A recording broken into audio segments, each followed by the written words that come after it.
Thank you sir, आपने समय दिया। पहलगाम को लेकर मैंने आपके साथ बातचीत करनी थी सर। जो पाकिस्तान ने करना था वो कर दिया है सर। अब रिवेंज हमने लेना है। अब डिपेंड हम पर करता है कि हम अपने जो नागरिक हमने खोए हैं उनका बदला हम कैसे लेते हैं। तो भारत सरकार काफी दृढ़ है। प्रधानमंत्री मोदी ने बड़े बयान दिए हैं, रक्षा मंत्री राजनाथ सिंह ने बड़े बयान दिए हैं, लेकिन पब्लिक चाहती है कि ये बयान सिर्फ बयानों तक सीमित ना रहें, एक एक्शन भी हो।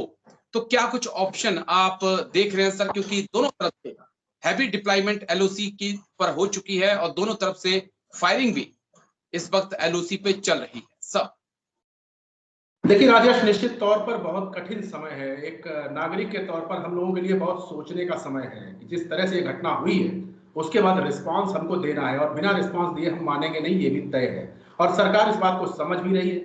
इस समय देश के अंदर गुस्सा है, देश के अंदर बदला लेने की चाहत है, तो बदला लेना पड़ेगा। अब देखिए, बदला जब हम बात करते हैं तो कई तरह से होता है। सरकार ने कुछ स्टेप्स तो उठाए हैं जिनको डिप्लोमेटिक स्ट्राइक्स कहा जा रहा है, और वाकई में ये कदम तारीफ के काबिल है। सरकार की तारीफ करनी चाहिए कि जो सिंधु जल समझौता, जो कि बहुत दशकों से हमारे लिए एक ऐसा सब्जेक्ट था जिसके ऊपर हम टच नहीं करते थे, उसको अगर सरकार ने हटाया है तो इसके लॉन्ग टर्म इफेक्ट देखने को मिलेंगे। आप कोई कह दे कि ये कोई ऐसा नहीं है कि आज ही वो समझौता हटा और भारत ने उसको एब्सेंट किया तो उसके बाद से कल से पाकिस्तान में पानी कमी पड़ जाएगी, ऐसा कुछ नहीं होने वाला। लेकिन जब हम लार्जर पिक्चर देखते हैं तब उस पिक्चर में हमको समझ में आता है कि कुछ दशकों के बाद पाकिस्तान हमारे लिए बहुत आसान हो जाएगा डील करना, क्योंकि उसके पानी के ऊपर हमारा कंट्रोल हो जाएगा। लेकिन ये अभी नहीं होगा। ये लार्जर पर्सपेक्टिव है। अभी आपके पास ऐसा कोई इंतजाम नहीं है कि आप चुनाव के पानी को लाकर पंजाब राजस्थान पहुंचा सकें और इतने पानी को आप। इसीलिए मैं कह रहा हूं ये बात होगी, ये बात होगी 10 साल बाद।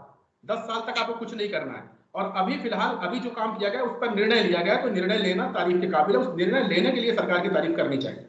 दूसरा इशू ये है कि आगे क्या होगा। अब आगे देखिए, हमारे पास ऑप्शंस बहुत ज्यादा नहीं है। अगर हम पाकिस्तान के उसके सोचे ऑप्शन हमारे पास, जो मुझे लगता है, और मैं कल से 2-3 टीवी चैनलों पर ये बात कह चुका हूं कि हमारे पास बहुत ही लिमिटेड ऑप्शंस है पाकिस्तान को लेकर के। अगर हमने लेट किया, हमने देर किया, तो ये फिर बात बैकग्राउंड में चली जाएगी। हम रोजमर्रा की जिंदगी में सेटल हो जाएंगे। पाकिस्तान भी दुनिया को ये बताने लग जाएगा, देखिए साहब ऐसा कुछ नहीं है, ये फॉल्स फ्लैग ऑपरेशन था, दुनिया भर की बातें, झूठ, प्रोपेगेंडा, वो सब चालू हो जाएगा। जो कि आप देख सकते हैं सोशल मीडिया पे जबरदस्त प्रोपेगेंडा चालू हो चुका है। पाकिस्तान की तरफ से भी, कुछ इंटरनेशनल मीडिया भी इन्वॉल्व है, और हिंदुस्तान के भी कुछ मीडिया चैनल इन्वॉल्व हो गए। सिर्फ प्रोपेगेंडा वार चल रहा है। हालांकि युद्ध के समय में प्रोपेगेंडा की एक पैरेलल लड़ाई चला करती है, तो वो स्टार्टअप हो चुका है। अब देखिए, अगर ऑप्शंस की हम बात करते हैं तो हमारे पास 3 मुख्य ऑप्शंस हैं जिसके ऊपर सरकार को सोचना चाहिए। पहली बात तो नेवल ब्लॉकेड ऑफ पाकिस्तान, ये बेहद जरूरी चीज है। हम अरेबियन सी की तरफ से हम पाकिस्तान के ट्रेड को हम ब्लॉक कर सकते हैं अपनी नेवी की मदद से। बहुत लोग इसके बारे में कह रहे हैं, ये हालांकि आसान नहीं रहने वाला है, लेकिन अपनी नेवी की ताकत को देखते हुए हम इस चीज को एग्जीक्यूट कर सकते हैं। पूरा का पूरा अरेबियन सी, कराची के पोर्ट के आसपास का इलाका, जहां तक हमारी सरहद समंदर के ऊपर है, वहां पर हम एक ब्लॉकेड लगा सकते हैं। और ब्लॉकेड लगाने का मतलब है कि पाकिस्तान का पूरा ट्रेड बंद हो जाएगा। वहां पर पूरा ट्रेड बंद हो जाएगा, यानी कि जो समंदर के रास्ते से पाकिस्तान के पास जो सामान आता है, स्पेशली तेल, डीजल, पेट्रोल, कच्चा तेल और तमाम सारी चीजें, वो अगर ब्लॉक हो जाएंगे तो पाकिस्तान घुटनों पर आ जाएगा। तो वो पहला कदम होगा। हालांकि इसके ऊपर आपके ऊपर इंटरनेशनल प्रेशर भी पड़ेगा, इसके लिए आपको कई जगह जवाब भी देना पड़ेगा, लेकिन आप ये कर सकते हैं। दूसरी चीज क्या है, पाकिस्तान बार बार बात कर रहा है शिमला समझौते से अलग होने की। अगर पाकिस्तान सच में उससे अलग हो जाता है तो ये हमारे लिए मुंह मांगी मुराद होगी।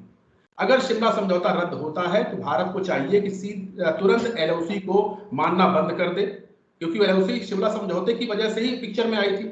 एलओसी को हम मानना बंद कर दें, और जिस तरह से चीन की हरकतें रहती हैं भारत के खिलाफ, देखिए हमें दुश्मन से भी कुछ सीखना चाहिए। जिस तरह चीन हमारी जमीन 10 किलोमीटर कब्जा करता है, फिर 20 किलोमीटर वापस आ जाता है, फिर कुछ आगे होता है, फिर पीछे होता है, बाद में हमको लगता है कि हमारा कुछ इलाका चला गया चीन की तरफ। तो इस तरह का तो नहीं, लेकिन हम एक बेहतर स्टैंड उठा सकते हैं कि हम एलओसी को न मानते हुए एलओसी को उस पार हम कुछ इलाका अपने कब्जे में ले लें, कुछ चौकियां उनके ऊपर हमला करें, उस इलाके उनको अपने साथ मिला लें, एलओसी को हम शिफ्ट करें। ये एक बहुत बड़ा वो होगा, लेकिन इसके लिए भी ये लगभग युद्ध जैसा हालात हो जाएगा। और तीसरा ऑप्शन जो बनता है, जो मुझे बहुत पसंद आएगा अगर सरकार ये करती है, और मैं इसके बारे में बहुत मुखर भी हूं, कि हमको अब छोटी मोटी लड़ाइयों में ध्यान नहीं देना चाहिए।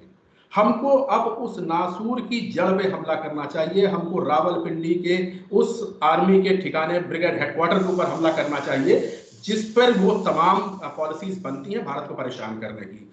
ये हालांकि ये एक ऑल आउट वॉर वाली सिचुएशन होगी, लेकिन एक बार ऑल आउट वॉर हो ही जाने देते हैं, एक बार ये सीन आ ही जाने देते हैं, और फिर हमें एयर स्ट्राइक, बालाकोट जैसी स्ट्राइक्स, लॉन्च पैड नष्ट करना, एलओसी पर कुछ किलोमीटर अंदर जाना, ये सब करने की जरूरत नहीं रहेगी अगर हम रावलपिंडी के ऊपर अटैक कर सकें। हालांकि बहुत मुश्किल है और इसके लिए बहुत बड़ी प्लानिंग चाहिए और समय हमें अपने हिसाब से चुनना पड़ेगा। हमें तीनों विंग्स को तैयार करना पड़ेगा, उनकी लॉजिस्टिक्स, उनकी सप्लाई, उनके गोले बारूद सब कुछ करने पड़ेंगे, लेकिन इससे बेहतर ऑप्शन नहीं हो सकता है। और अगर ऐसा हो गया तो मुझे लगता है कि वर्तमान सरकार की ये सबसे बड़ी कामयाबी होगी हिंदुस्तान को लेकर के। जी बिल्कुल, और ये संभव है सर, क्योंकि मुझे याद है वो इंसिडेंट तो भारत के वो पाकिस्तान के लिए रडार सिस्टम जो है उसे डिटेक्ट नहीं कर पाया था। तो बहुत संभव है भारत के पास अब उससे भी आधुनिक और तेज मिसाइलें आ चुकी हैं जो चंद सेकंडों के अंदर जो है रावलपिंडी के आर्मी हेडक्वार्टर को उड़ा सकती है। मैं तो इतना कहता हूं कि जनरल मुनीर, उन्हें पिन पॉइंट टारगेट किया जाए, क्योंकि जो कुछ पहलगाम में हुआ और जो कुछ पुलवामा में हुआ था उसके पीछे एक ही दिमाग है, वो मुल्ला मुनीर का दिमाग था। मैं एक दो पॉइंट और आपसे समझना चाहूंगा सर थोड़ा सा कि यहाँ पर अगर हम पाकिस्तान की तरफ बढ़ते हैं तो चाइना का क्या रोल आप देख रहे हैं, क्योंकि क्या लगता है आपको वाकई में चाइना चुप बैठेगा?